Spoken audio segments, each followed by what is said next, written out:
Now, the raw figures, John Dramani Mahama has 6,199,068 votes. 6,199,068 votes against Dr. Mahmoud Bawumia's 4,541,535 votes.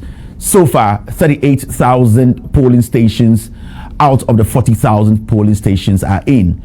If the rest of the polling stations are added to Dr. Mahmoud Bawumia's number, he cannot still cross the 50+1 threshold. So this clearly gives us the confidence and authority to declare John Dramani Mahama the winner of 2024 elections, the general elections in Ghana. He won with 56.37% against Dr. Mahmoud Bawumia, 41.30%. We are looking at a difference of 1.6 million between Dr. Mahmoud Bawumia and John Dramani Mahama. So we can confirm on Loud Silence TV that in Ghana, the president-elect is John Dramani Mahama.